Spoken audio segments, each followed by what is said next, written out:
welcome once again to the Draper Dialogues. We're gonna do something today which is really a lot of fun. We're gonna have the opportunity to talk to someone who really represents sort of two worlds for us. If you think about the people that we've involved in the Draper Dialogues prior to this, we've had time with legendary cigar manufacturers, cigar makers, people associated with brands, but we've also had a lot of representation of sort of the new wave of cigar rock stars. And you are the first guy to sit in this chair with me, or in your own chair next to me. Sorry, I didn't mean it. It's not a love seat. That really literally represents both worlds. You know, you're Christian. You guys are lucky today because this guy is literally cigar royalty. His lineage and his heritage in the business is what, in a way, separates him from a number of the other very dynamic young guys. Way back in the day in Cigar Aficionado, we were arguing that we wanted to do a cover, we wanted to do a feature story on the Young Turks, and you were going to be a part of it. And I said, not really, that's not really fair, because Christian is already, he's a legend. This guy fits in the people who made the business what it is today. And you know, the next generation of guys that have come along are all people who've sort of looked at the accomplishments of, you know, your peer and your father's peer group and said, okay, I want to be a part of that. But they weren't people who were born in the tobacco patch, we say. That's correct. So he's not only a young Turk, but he's also the history and the legends of the business all in one. So I have two questions for you to begin all this. First is, you remember the first cigar you smoked? I actually do. That was it was the first cigar I ever smoked. Was Thanksgiving 1992, and it was a La Fontana, with my father, Julio, and my uncle Generoso. I have a picture of that moment actually, and I didn't smoke. I was 20 years old. First cigar I ever smoked, I was 20 years old. Yeah, so that begs the question of what the hell were you doing before that? But no. No, you know what the funny thing is, because you smoke that first cigar, the next morning you're like, oh my God, it's horrible, I got this taste in my mouth. And I really, although I grew up in farms, I grew up around this world my whole life, it was something incredible that I hadn't had cigar until I was that age. Because really my father wasn't that big a cigar smoker either, because we were more on the farming side. Well, that's what I was going to ask you, is you remember the first time your father took you out and you remember your first day in the farm, seeing that? Oh yeah, man, we grew up in the farms, and that was what we would do on weekends. So I remember this is probably 1978, 1979. They had just bought, Suzuki had just come out with a Suzuki Jeep. So my father decided to start using the Suzuki Jeeps in the farm to start hauling the, because when you're priming tobacco, you take the leaves off before you hang them into the barn. So you have to make sure that these leaves, you don't damage them as you transport them. So we built these big trocos, we call them wagons, and they were pulled with the Suzuki Jeeps. Of course, I loved it because I got to drive the farm. Yeah, I got to drive the Jeeps. And those Jeeps were a piece of shit. The clutches didn't work, the brakes didn't work, sometimes the gas was stuck on them. And that's what we would drive. There were these 3-cylinder Jeeps, and that was what I would spend my weekends doing. Matter of fact, even in the summertime, which the summertime for us, or vacation from school system in Honduras would go from February to November. So from November to February, they would give me a job at the factory, and at the time, my father had a joint venture with U.S. Tobacco. It was a very big company. That's when he started the Don Tomas brand and everything. Mm-hmm. And I would work the summers, being 5, 6 years old. I was this pain in the ass little kid. You know, I was the boss's son. And they would get me working, flipping tobacco, flipping bulk, because they would want me to get sick and leave. But I loved it. I remember I had that time card. I don't know how much they paid me. Probably, I don't know, $1 a month. I really forget how much it was. But I was so excited to click that card in every day.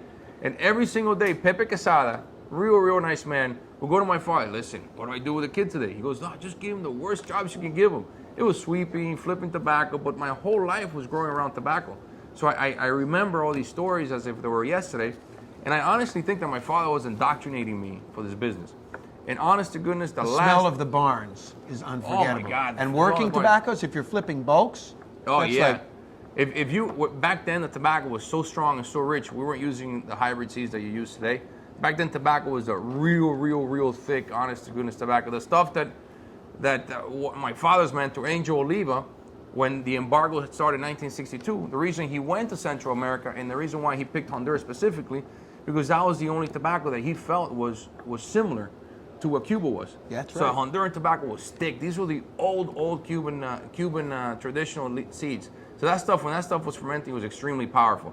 The wrappers really weren't that exciting in the 70s because it was Candela. Candela was a Connecticut seed called Moonlight, and what you do is the same growing process, but you would put them in the barns. You would light these big grills up at 120 degrees for 48 hours. That's it. The tobacco is done, packed. You ship it out. Kerosene pots that would be so you'd fix the chlorophyll. You'd keep the wrappers green. That's right. So I mean, you're talking about. I mean, that's a huge difference. Just to give you guys, we've talked about some of these things before. Like for instance, when Benjamin was here, I was telling you guys about the fact that the Canary Islands was the prestige source and Honduras was the value. But all of the old guys, especially in Miami, they said, nah, you want tobacco that's like Cuba, you got to be in Honduras. It wasn't. Right. It was Nicaragua was way in the future, and this was the place. And it's really amazing how cycles turn, things change, and now. We'll talk about this a little bit later, obviously, but your family, you're intimately linked with the preservation of the direct heritage of Cuba. The leaf, the seed types, the things. But before we go into that, let's talk for a second about... Which, by the way, I got a feeling that this interview is going to be all over the place. It's good. So whoever... Well, the guys over here, man, they're going to be editing this film. They're going to have a good time. The good thing is we don't actually edit it. It has to just flow as it is, and if you can't keep up, you can submit your questions later. So here's let's talk for a second, because Christian had a great idea today, which is that he wanted everybody to be able to smoke the same things that we are right now, and we're going to go through a progression of leaf and tobaccos. But first, let's just say. This is a guy that's extraordinarily lucky in his life, but also unbelievably energetic and committed. So what we're smoking today is CLE. And that stands for Christian Eiroa, and illegal meaning when he started to smoke. But so anyway, the thing is, you had an opportunity to sort of go forward. In case you didn't hear, him talking about the Suzuki Jeeps. I was going to ask him when he was first in the fields, what kind of tractor he was driving, because guaranteed he knows this guy. Cars. If it drives or flies, you got it. You want it. You want to operate it. Yes. So fast as I can. Exactly. Precisely. Which is brilliant. I love it. But the point that I'm trying to make is that.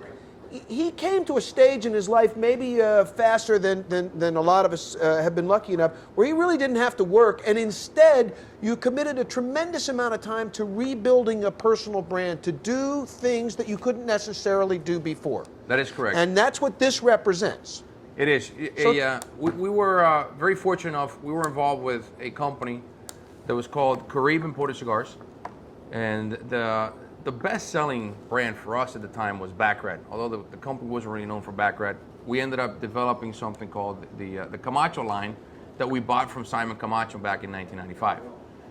That was 1995 is really when we had something called the cigar boom, which was absolute madness. So when we bought that company, I think we paid about $30,000 for that brand. My father did at the time. I was still in college. I was finishing off my master's degree, and I was having second thoughts about working with my father. I really thought I was going to work with my father for 6 months. So June 28th, 1995, I go down to Honduras thinking, let me get it out of the way, finish it off.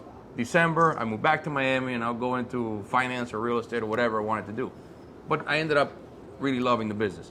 And one of the main reasons was this guy named Brad Weinfeld. Brad Weinfeld currently is with Manolo Quesada. Great guy. They had a company called Hoco Roar.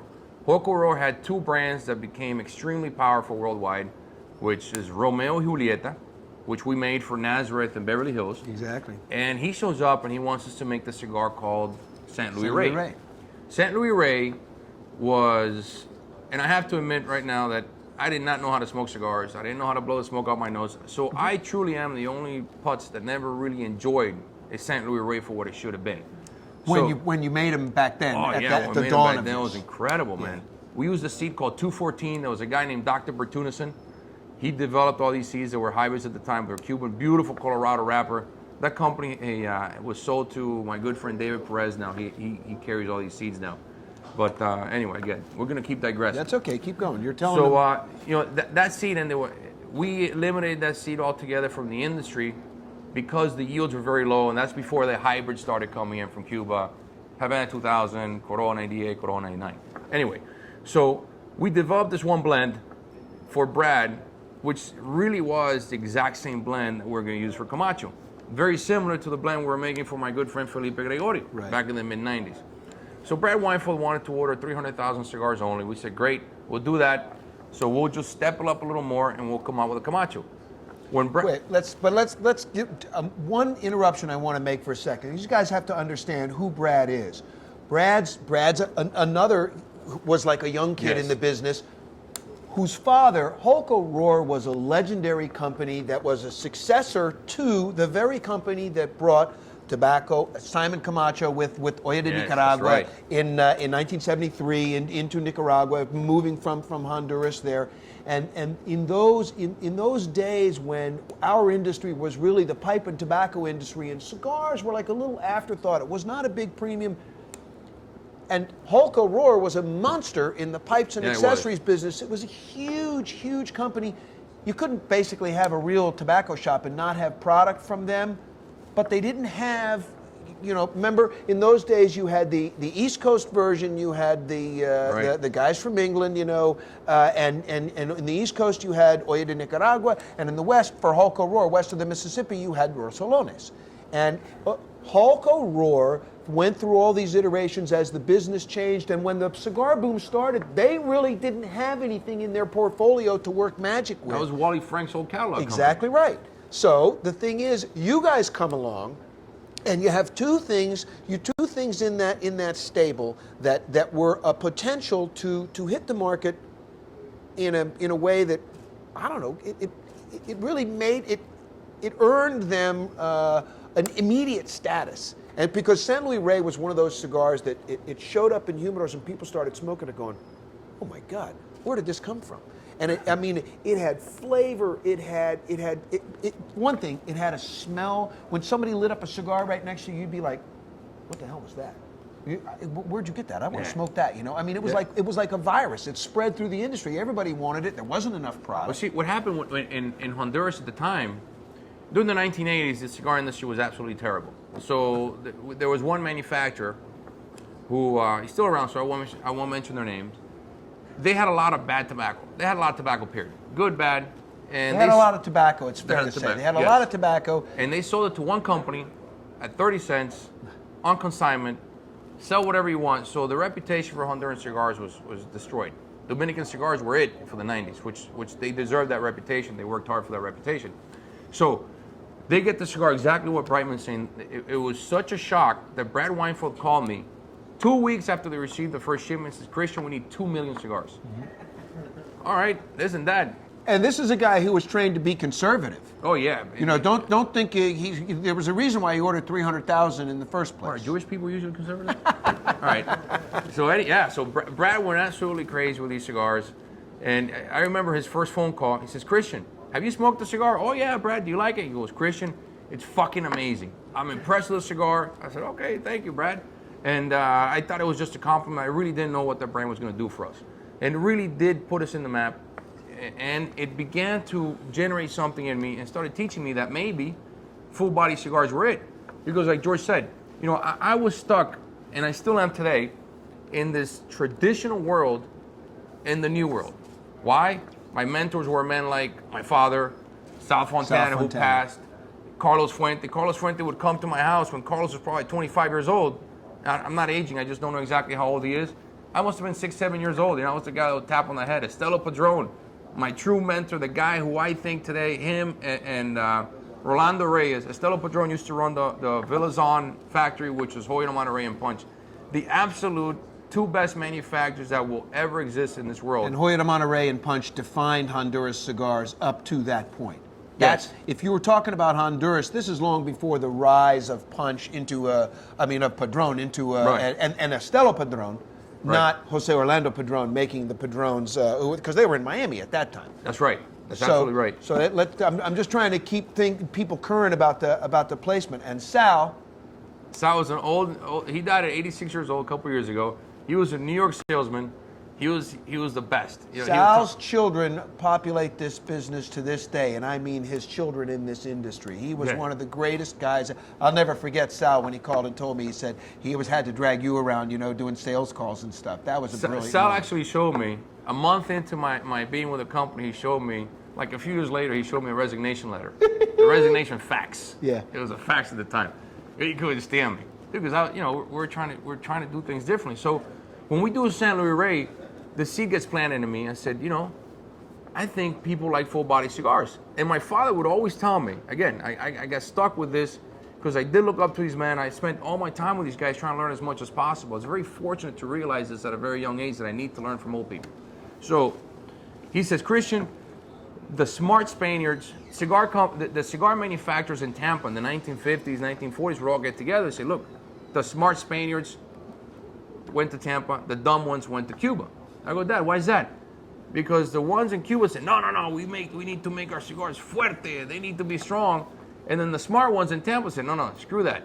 We need to make them nice and mild because we need people to smoke 5 a day, whereas they only smoke 1 Cuban a day. And they want everybody to smoke them. Yeah, They want everybody to smoke smoke them. I mean, these days, price was not the issue. There wasn't that big a difference between a cigar made in Tampa and a cigar from made 20 to 25 cents, you know, so Right. it wasn't that much. But that truly was the mentality still today. Even my father and I, our biggest arguments were about the blends. You know, my father never smoked any of the cigars. You know, I would give the guy one of the Camacho Corojos. He would start spitting in front of, I go, Dad, what are you doing? Coño, I go, so don't smoke it. No, at least don't smoke it in front of people, man. No. So it was this constant thing all the time, and still today. But anyway, so this is kind of the dynamic that was being built at the time. Yeah. And but I do have to thank Brad Weinfeld for that. And that was a great run until the San Luis Rey company was, I want to say that Corojo was purchased in 1998 or 1999. It was purchased by 98. Seita. Yeah. Seita, which was the French monopoly, before Seita and Tabacalera, the Spanish monopoly, merged to form Altadas. That's all. Yeah, and then they formed Altadas. They bought Hava Tampa. They bought Plasencia in Honduras. Actually, no, Tabacalera bought Plasencia in Honduras, but then the companies merged and now they're Imperial. So that story in itself is a 2-hour segment, which is a great company, all being run by another one of my great mentors, which is Theo Foltz, guy I looked up to for a very long time. I still do today. So that was a progression of that. The industry tanks I still remember it was November 1997. Many different theories. The fact is that the industry tanked. So in 1998, we're sitting down there in Honduras. We went from a production of 17 million cigars in 1997 to now, what do? You know, we have containers of tobacco on the way in. We're trying to figure out what to do. I'm involved in manufacturing. I'm involved in purchasing tobacco. I'm involved in all these things down there. So at our board meeting, they all kind of look at me, said, Christian, you got to solve the problem. I go, me? What do I know? I was 22, 23 years old at the time. No, you have to move to Miami next week. You have to learn how to sell cigars. Okay. You know, I'm not thinking selling cigars. I'm thinking more chicks in Miami. So I said, hey, great for me. So, of course, I didn't know I was going to go up there with a $400 a week salary, but either way, I went up there. That's what happens when you're part of the family. So I moved up to Miami, and I started working with Sal Fontana. At the time, we had 3 brands. Baccarat, we had Monte Carlo, and we had National Brand. We had some short filler called Repeater, and Camacho really wasn't a brand because it was Connecticut, and we didn't have anything for Camacho because we stopped growing that 214 season. Exactly. So, started traveling. You know, back then, you know, cell phones were just around. There were streets and trips with Microsoft, no GPSs, of course. So the first trips I started taking was, I remember one of the first ones I took was in, which you guys will get a kick out of it. I'd never seen snow to this point. So I go up to Connecticut, I rent this car, and they have that scraper. Yeah. So I'm in the trunk, I go, What is what this? the hell is this thing? What do you use this for? I'm thinking, you know, if you get a flat tire, how are you going to use this thing? Until the very next morning when I can't see anything, go, oh, maybe this is to brush off the snow or the ice or whatever. The ice. So that was truly my first experience. Went on the road, started selling. I still remember my first, oh man, what was the name of the store? But my first sale was up in upstate New York when they actually bought three bundles of National Brand. Oh my God, I started jumping up and down. Sal, I sold the first. Oh, good kid, just sell 20 million more, we'll be okay. So Sal Fontana would put me on these crazy routes. He sent me to friggin' Montana, Wyoming, because he really wanted to put me to the ring because he, not that he disliked me, but I was the pain in the ass, the SOB he would call me, the son of boss. So he really wanted to put me to the ringer big time. But it was a great experience. And it was... Sal is the one who taught you that there are only two kinds of cigars. The ones that sell, the ones that don't sell? That's right. Yeah, man, that was... Sal had all these kinds of theories, but they're all right. But Sal, exactly. But Sal also, you know, La Fontana was the brand that had been built. Baccarat, which was the basically the reinvented Carl Upman line. That's right. And national brand. All of the things that were there were a platform of things that were basically the brainchild of Sal and his ex-partners. Yeah, he had a partner named Alex Gilmelstein. Sal Fontana did. Their company was called Upman International. Mm-hmm. They changed the name of that company from Upman International to Fumas, and then from Fumas they changed it to Korean Imported Cigars. So what happened was, in the mid-1980s, my father's business was growing tobacco for Corojo Wadisca, which he had a brand called Bearing, which back then, and I still think that today, was the most successful premium cigar ever with 22, 23 million units a year. No one's ever done that kind of volume. The brand doesn't exist anymore, I don't think. Maybe JR has it or something. Yeah, it's in that portfolio, but it's not a... It's no longer a national brand of instant recognition. Yeah, I think that the last stand that brand made was in the movie Independence Day. That's what Will Smith and Jeff Goldberg spoke after they crashed the thing back from whatever. But it was the Bearing Plaza. I mean, was that what it was? Yeah, and the Bearing used to be in a tube. And exactly, and Bearing was one of the cigars that was in the New York Cigar Merchants Wars. You know, you could buy them 3 for $1, and then a guy said, actually, I'm going to sell it for 30 cents. Yeah. Right? I mean, and destroyed everybody else's business. Oh yeah, it was a penny's business. But and the other thing, the irony of this thing is that, you know, Sal's business was called Carl Upman, and that was everything was invested in the prestige of that brand. And his mentor, Theo Foles, is the guy that had him sue to lose the name of that. No, yeah, because what happened was... It was in competition with H. Upman. Carl Upman and H. Upman, from what I understand, were two Dutch brothers, that they got into a fight. So H. Upman said, screw you, C. Upman said, screw you, I'm doing my own brand. Mm-hmm. So they came up with their own brands. So when Sal changes or Sal and Alex change from Upman International to Fumas, something happened with the trademark registration where they didn't do the transfer properly. So the judge comes in, and I haven't checked the public record, I'm just remembering what Sal's story was. Basically the judge said, look, you can't use Carl Upman. You can't use Carl Upman. No one uses Carl Upman. So, Carl Upman brand still exists. It's a British brand. It's owned by Imperial. And oddly enough, the same people who own H. Upman own Carl Upman now. But they don't sell it in the U.S. So, if you look at the Baccarat logo itself, it's the same crest as Carl Upman. Mm-hmm. He just changed the name to Baccarat. And I must have asked Sal 100 times where he got the name Baccarat. He just said, oh, no, I just came up with it, which is bullshit. But I don't know where he got it from. So, that'll remain a mystery. That went with him. So, anyway... And I want to say, circa 1987, you know, my father, Bearing sells the company to Jimmy Corral, sells the company to Swisher. Yep. So Swisher already has plenty of tobacco. So whatever tobacco that they had pending on their handshake contract, Swisher says, listen, sorry, Mr. Eiroa, but we don't need any tobacco. So my father says, okay, lemons, lemonade. He starts making cigars and then finds Alex Gilmelstein as a customer. Yeah. At the time, I can't imagine what cigars were selling for at the time. Let's just call it 25 cents a cigar. Let's just guess a number. So Alex Gilmelstein something happened that he ended up owing my father $250,000 worth of cigars. So now he can't pay it, and somehow the company gets sold to two brothers, and these brothers end up selling the company over my father. So now my father has the Baccarat brand. You know, Sal is semi-retiring because he's probably 70 years old at the time. So my father begs him to come back. Sal Fontana comes back in, and his first very big customer were the Shermans. That's we started making the Nat Sherman cigar, anything with an H, the Hampton, the Halstead, the whatever. I forget all the other names. And that's where the factory begins. This is probably 1992, where now everything begins to happen. Sal did such a great job with that Baccarat brand that still today, I don't know what Davidoff has done with the company, but when we were around, we never spent a penny in advertising, and that brand always grew 12-15% a year, to the point that I think I'll risk this, my reputation on this, but I think that Baccarat is probably the 6th or 7th best-selling cigar brand in the United States today. Still today, it's that sweet cap Sal did such a great job with that brand over those years. Nothing has to be done to that brand. It just All sells of that on its own. portfolio, Baccarat, National Yes. Brand, all of the elements that were in there, he built an extraordinary, and I mean the power base in the beginning was always in the Northeast and then it spread, and he Yes. built it across the country.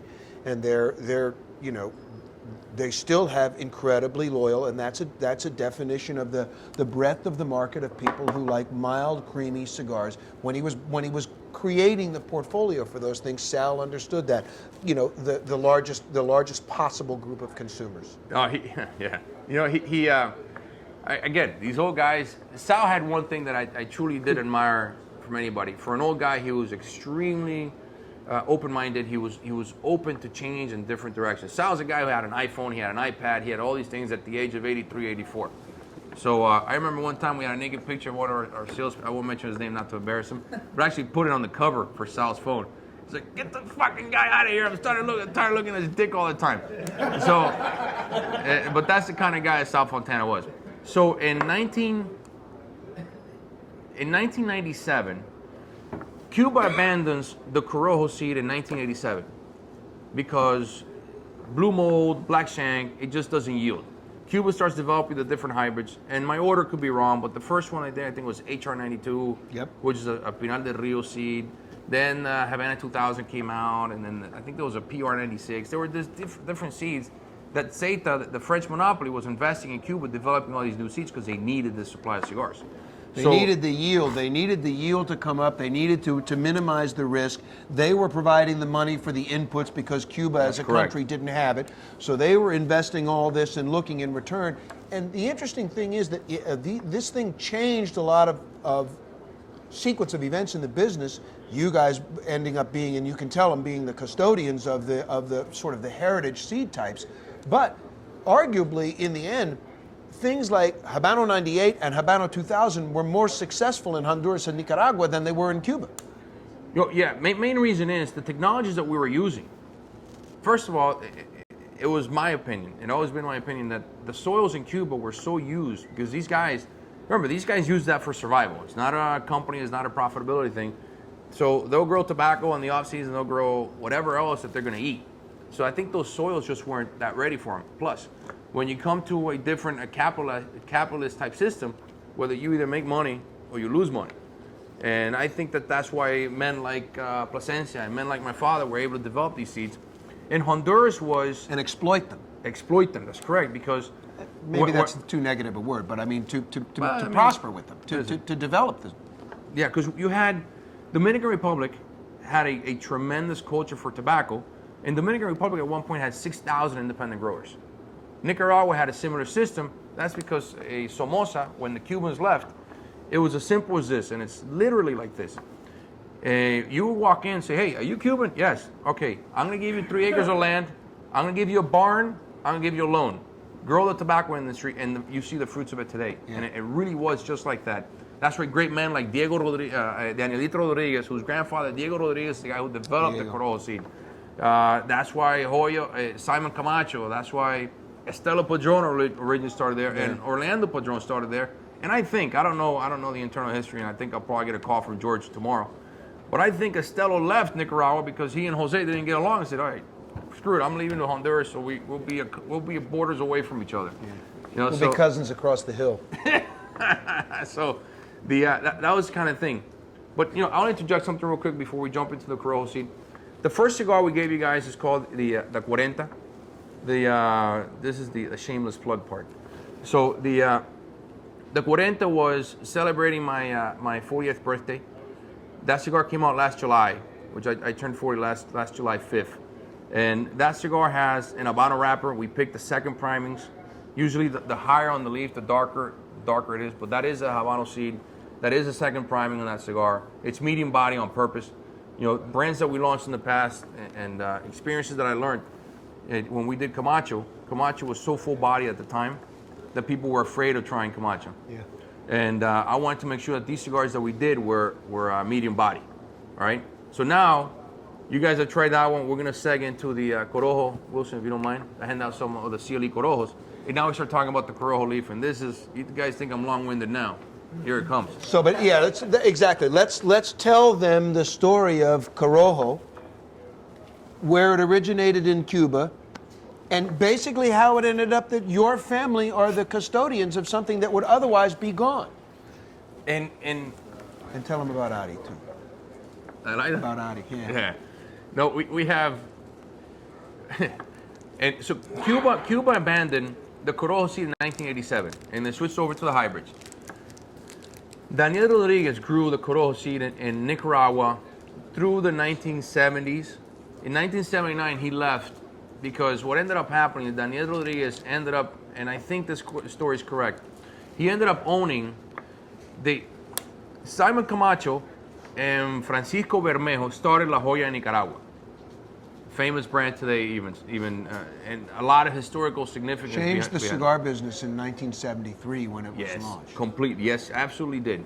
And in the mid 1970s, Somoza was a dictator, which what many people criticized about him. He got into the private sector very aggressively, and Daniel Rodriguez ended up being partners with Somoza in this Joya Nicaragua factory, and I think that kind of scared Simon.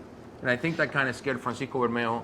They got out. These guys end up with the operation. And of course, in 1979, the government steps in. Everybody's out. Daniel Rodriguez, at that point, I guess he was comfortable or wealthy enough, or he was smart enough to invest in enough real estate in Florida. Daniel Rodriguez said, screw it, I'm done. Going back to Miami. And the seed ends there. So the seed completely, not disappears, but it just freezes in 1979. We pick it up, or my father picks it up in 1997. Daniel Rodriguez was my father's best friend growing up. Pinal del Rio is a very small region. All these guys grew up together. The Plasencias, matter of fact, the Fuegos were very nice people. Used to work in my grandfather's farm called La Victoria. They ran the farm. They're very nice people, and thus their connection to Corojo. That's correct. That's correct. So the Corojo comes from a farm called Santa Inés del Corojo. And what Diego Rodriguez used to do, he used to take the pick of the crop and reproduce those seeds. That's exactly how these seeds develop. You take a crop and you see a few plants that come out higher. You put a bag on top of these, you protect those seeds, and then you keep recycling. That's the natural method. That's the old-fashioned traditional method of doing it. Germination is not the best, but it's good enough, 85, 90%, which is good. So he develops a seed, and people, when they drive by the farm, they say, no, I want some of the tobacco from a Corojo, and that's where the name Corojo comes from. We pick up the seed in 1997. My father starts doing experiments. It takes us 2 years to really figure out the seed, understand it. Honduras now, we have learned how to deal with blue mold, which is an airborne fungus. Blue mold is, a big problem with blue mold is that it develops an immune system to anything you try with it. So, it took a while for him to understand the formula. He finally gets the formula. We do the first trip of retailers, which we picked a bunch of TAA guys to come down, which is the Tobacco Association of America. They come down, and I remember Sal films the whole thing, and the one person that sticks out is Lionel Melendi from De La Concha in New York, looks at the camera and says, Sal, you have a winner with a cigar. Okay, so we have some sort of an endorsement. I take those cigars, and I go to my good friend Dave Garofalo. He's up in New Hampshire. Dave, I got something for you. The cigar is Corojo wrapper, is box pressed, no cellophane. I need you to try it out. Ship the cigars to him. Sure enough, this is December 1999. Christian, completely sold out of the product. Thank you, that's great. Then I go, and it was in June 2000. Now at that point, a few things are happening. Tim Osgener from CAO has just gotten into a fight with our good friend Tony Borhani. Mm-hmm. Rocky Patel is doing the Indian tobacco cigar, and he's looking for a blend. So we have the blend for the Corojo cigar. Very full body cigar, priced $395 to $595, suggested retail. But I said, Sal, man, I think those cigars, imagine, listen to this comment right now. Sal, I think these cigars are too expensive, man. I have these blends that I worked out for Tim and Rocky. They didn't bite on them. Why don't we do a second one also, just like $1.50 less, just in case something happens? And that was the Camacho Havana. Mm-hmm. Okay, beautiful. We'll launch both at the trade show. Man, can you guys believe that cigar, the Corojo, exploded at the trade show, and so did the Camacho Havana? So he said, okay, Sal, I think we sold the Camacho Habanas too cheap. So we're sitting there back at the office after a trade show. We got a stack of orders this big. Says, Christian, let's just raise the price and not tell anybody. I said, okay, Sal, let's do it, man. That one phone call, people loved it. So those cigars ended up being $2.95 to $4.95, $1 less than the Camacho Corojo cigars. So, and just so you guys know the importance of listening to people that have been around this business. A person who I went to see last week, and you don't know this, and you're gonna be extremely sad, who was one of the people that truly did help me develop the Corojo cigar to what it was Larry Wagner, who is closed his doors yesterday. I went to see him last week. The Cigar Warehouse? Yes, sir. In the Valley? In Finally LA? done. Done? He got through. He got tired of, the 28th was his last day. He So he got tired of dealing with the California, government. Yeah, he yeah. got tired of California. 35 years in the business. Larry Wagner, I can't tell you how many long distance calls I spent calling this guy. Larry, what do we do? Box press, cellophane. This guy guided me through everything. So as a matter of fact, when I went there last week, and if I would have known about this thing, I would have brought the box. I had the original salesman sample box press cigars, because we sold, back then, you would go out with a box with all different sizes in it. Listen, sir, these are the cigars that we have, because samples really weren't the thing. Hey, listen, it's a good cigar, I'm a reputable guy, buy them. Okay, perfect, we'll buy them. So I found the original box, two cigars, two out of the original 7 sizes were missing. And I said, Larry, I'm going to steal the box for you. Oh, Christian, but I'm saving it for me. Okay, Larry, too bad. I'm going to keep it. Sign the box. But screw you. So anyway, so that was a very sad moment. I actually did get choked up with him. It was very sad for me. That was one of these people that have disappeared from our industry now. And Larry was basically related to the New York guys that spawned Hulk O'Rourke. Yeah, he was. Very in other words, Brad was very close with him. Brad's dad was very close. I mean, those guys had that business, and how they developed it there was basically they were all hand in glove. Incredible. These old New York salespeople tell you stories. They would have these rings with tacks at the bottom. And they would go, oh, these cigars are really nice. They would tap them and break everybody else's cigars. I mean, that was cutthroat back then with these New Yorkers. Oh, they were incredible. So we do so we launch the cigar. Then we run into the next problem. The Corojo wrapper gives us 4 different shades: light natural, natural, dark natural, and Maduro. Okay, so we start shipping all these to the customers. And Christian, what the hell, man? This is too confusing. Nobody wants the light naturals. So now I'm arguing with my father about how to sort tobacco. He goes, no, but you got to do it this way. I said, Dad, it can't. Come on, man. I said, you know what I'm going to do? I'm going to start bringing every single customer we have down in Honduras to explain it to him, because I don't know any other way. Fine, then do it. So it just becomes one of these challenges. All right, I got to screw the old man here somehow. So that's what I did. I started bringing customers down to our place to explain what Camacho was, what the Corojo tobacco was. It was, for those of you guys that are into marketing, this number is going to shock you. We got $40 back for every dollar spent bringing people down there.